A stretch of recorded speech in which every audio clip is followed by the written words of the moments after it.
Hello and welcome back to week number 12 of the Smart Start Recreational Therapy Insights YouTube channel. I'm your host, Nathan Lemaster from SMART CEUs Hub. Today we are talking about adaptations for physical disabilities. So those clients that we encounter that have physical limitations, we're going to talk about those types of interventions today and adaptations for them. Last week we talked about community reintegration techniques, and I am so stoked to be providing these insights for you as a recreational therapist. So without waiting any longer, let's dive right on in. Okay, so before we talk about adaptations for physical disabilities, let's talk about the diverse range of physical disabilities and challenges they may present with clients that we encounter. So some common physical disabilities in RT settings that we might work with might be spinal cord injuries. So they might have limited mobility, paralysis, or loss of motor control. We might also deal with people who have cerebral palsy, and they might have muscle stiffness, sporadic movements, tremors, difficulty with coordination. Stroke recovery, so someone might have had a stroke, and we might help a client who has a stroke to be able to participate. They could have weakened or paralysis on one side of their body or both sides. Multiple sclerosis, they might have muscle fatigue, tremors, and mobility issues due to that spinal cord issue. Amputations or limb differences, the need for prosthetics. So some clients that we encounter might have prosthetics or alternative movement strategies, depending on what they're dealing with. Also arthritis. So arthritis or chronic pain even. They might have joint pain. They might have stiffness in their joints. They might have a reduced range of motion. So these are the clients that we might deal with as a recreational therapist. Some common barriers that they might face. So physical barriers, inaccessible environments. So some places that you and I might go, they might not be able to easily participate. So it could be due to ramps or due to various barriers that they might face. There could be fear that they're experiencing. So fear of an injury or failure to do the activity. They might feel hesitant or lack the confidence to do those things. They might have limited awareness. So let's say they recently had a stroke or a traumatic brain injury, and they're trying to get back out there into the world to be able to participate, and they might fear or not have any knowledge of the resources that are available to them. So our job as a recreational therapist might be to introduce them to those environments in a non-threatening way. As recreational therapists, we can't change the disability that people have, but we can change how we design activities to so that every client feels included or empowered to be able to participate. All right, so we're going to talk about some key adaptation strategies now. So to ensure full participation, we can adapt activities in three primary ways. One, we can adapt the equipment. So wheelchair-friendly modifications. There might be adjustable sports gear. Wheelchairs are specific to a sport. For instance, wheelchairs with wheels that point inward and have their spokes covered might be able to participate in things like wheelchair rugby or wheelchair basketball because the angle of the wheelchair wheels, they can actually turn quicker and be able to move and adapt to the settings. There might be grip adaptations. So there could be Velcro straps that we're using, adaptive utensils for eating, Just like occupational therapists might work with clients in that way, we can also work with clients in that way. And universal cuffs to assist with grasping objects. There could also be prosthetic friendly adjustments. So modifications for balance, weight distribution, or energy efficiency could be things that we work on with the client. So there also could be rule or environment modifications. So sometimes the actual devices or equipment that they're using might not be where we're focused, but it might be to the environment or the rules to whatever they're participating in. There could be changing the game rules, adjusting scoring, movement requirements. For instance, let's say you're playing wheelchair basketball. It might be difficult for somebody to dribble the ball on the ground, but in a wheelchair basketball situation, there might be a requirement that they do a certain amount of pushes and then they pass the ball. That might be how they adapt to that type of situation. Altering play spaces. So, for instance, sometimes a basketball court for a person who has disabilities, who is on a wheelchair, might be shortened so that they don't have to use as much hand power going down up and down the court. And it might be able to participate to shoot more baskets, now that they've gotten halfway down the court, or whatever the case might be. There could be seated or low impact activities. Offering seated yoga could be a alternative. Chair volleyball or water-based activities to reduce joint pain. So if they have joint pain, these might be alternatives that we offer them. We might even break down the tasks that are involved within the games and give them alternative participation methods. So that could be breaking activities into smaller steps. So simplifying multi-step activities to improve accessibility, offering alternative roles. So we might offer a role for somebody who is in a wheelchair with assisting with strategy and team games rather than direct physical exertion. So let's say that they're really into football or rugby or basketball or soccer or any of those things, and they might not be able to participate physically due to their disability, but they might be able to participate in coming up with strategies and various ways that their team can participate. So they might have, their brain might be completely fine, and they might be able to think of these complex strategies and plays that the rest of their team can use, and that might be their way to contribute. That could be something that could be reserved for people that want to participate but physically cannot. Okay, so gradual progression. We might introduce modifications at first and increasing difficulty as clients improve their skills and confidence.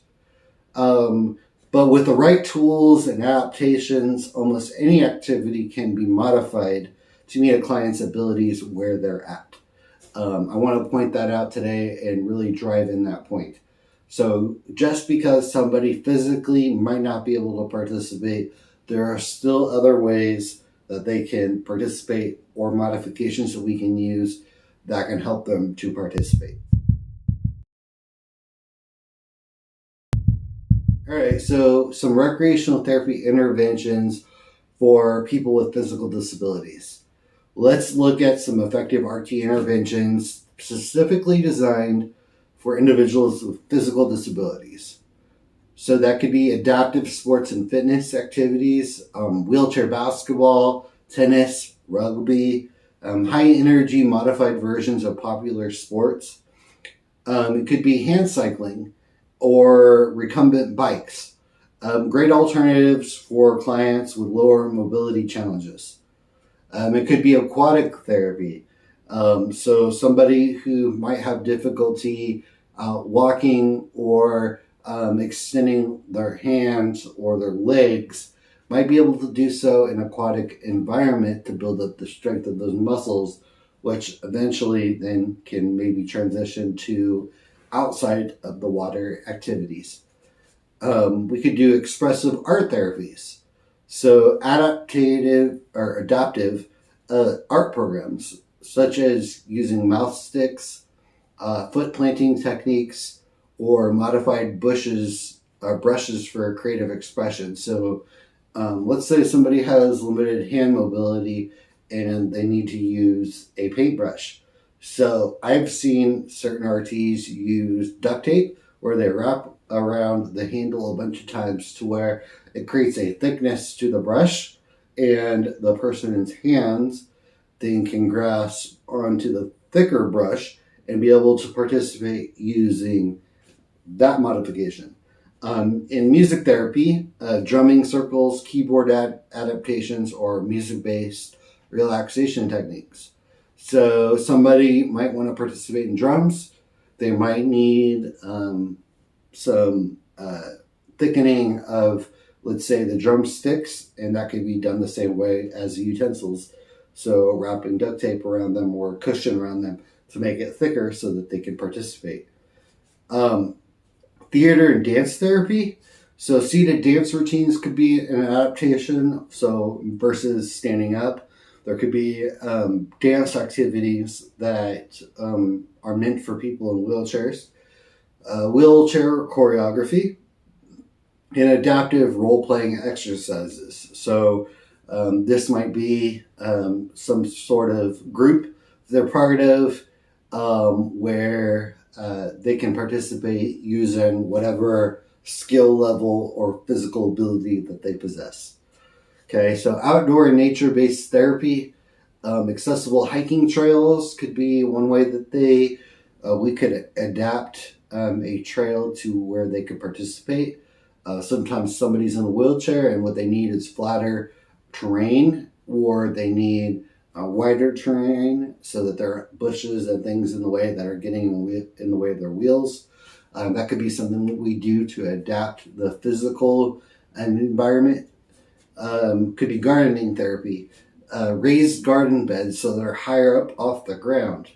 Accessible tools that they can use, like for instance, thickening the handles of those tools using duct tape or some sort of cushion. Or vertical gardening setups, so things that they can use that don't require them to bend down to the ground. Fishing or boating programs, they could use adaptive fishing gear. They can use accessible docks. In hunting, for instance, I've seen things that allow, like for instance, a rifle to be able to rest on the side of a wheelchair. So there might be an adaptation where there's a device that holds the rifle or shotgun straight, and so that when they put their head down, they can aim it better. That could be something that we use. Also, virtual technology. So we live in a day and age where virtual technology is available to us, and there could be VR-based rehabilitation. So that could be using virtual reality to simulate movement exercises. That could be like Beat Saber is a game on the Oculus MetaQuest 3 or whatever else you're using. And it could be just being able to use their hand movements and work on going across the middle plane. Or it could be being able to reach high or reach low. That could be one game that is used to help develop those skills. There could be adaptive video gaming. That could be like with an Xbox or PlayStation, where the controller of that system could be modified to be able to meet their physical needs. So it could be a thickened controller. It could be where the buttons are placed differently. It could be something of that nature. Okay, and then telehealth-based recreation. They could be remote adaptive fitness classes that they're participating in. So chair yoga or Tai Chi. those types of things. So we talked about last week participating in chair Tai Chi. There's this group called Chair Chi that Pat Griffith teaches, where people are in wheelchairs and they're participating in those types of exercises and movements. Those are all things that people with disabilities can utilize, no matter where they're at in the recovery, or maybe that's their new norm of life. Okay, so it should be fun and accessible. It should use the right modifications for the person and ensure that clients have an ability to participate in the things that they enjoy. So it might be something that they might not be able to participate in traditionally, and they might just need some modifications to that activity so that they can actually participate. So those types of things are things recreational therapists need to be thinking about when they provide groups or one-on-one therapy sessions for clients. So now we're going to talk about encouraging confidence and long-term engagement for the clients that we see. So beyond adaptations that we might use to modify an activity, it's important to foster confidence in the person that is involved. Okay, so we might encourage self-advocacy, teach clients how to express their needs, and to request accommodations that they might need to participate. So we're teaching them how to have a voice. Sometimes they feel like maybe it's going to be a burden or whatever else on the person that's providing the activity, but we're trying to teach them that that is okay to be able to communicate your needs. And it is our job as the providers of the activity to adapt it so that the person can participate. We're going to promote peer support. So they're going to be connected with other clients that might be in similar situations, or teams that they could be part of, disability support groups, or mentorship programs so that they have people that they can talk to when dealing with certain situations. We're going to celebrate their achievements, so big or small. We're going to set progress benchmarks so that we can write those down in our progress notes, and recognize milestones that the client actually achieves. So it might be this client participated in wheelchair basketball. During the match, they scored a basket. And that could be a benchmark, or it could be that they participated for 5 minutes without getting winded. Whatever the thing might be, we have a benchmark that will celebrate that outcome. Okay, so we could be educating families and caregivers, ensuring support networks, and they understand the adaptations that we're introducing so that they can reinforce these things with their loved ones. As they see them more often than we will. The best adaptation that we can provide as recreational therapists isn't just about equipment or rules. It's about creating an inclusive mindset where everyone feels empowered to participate regardless of their ability levels. Okay, so now we're going to go into a wrap up and takeaway. Let's quickly review what we talked about today. So 1, physical disabilities come in many forms. Our job is to remove those barriers and provide inclusive opportunities for our clients.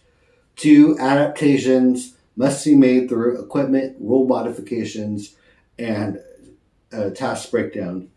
Recreational therapy interventions, from adaptive sports to virtual programs, allow clients to enjoy meaningful activities in a way that suits their needs.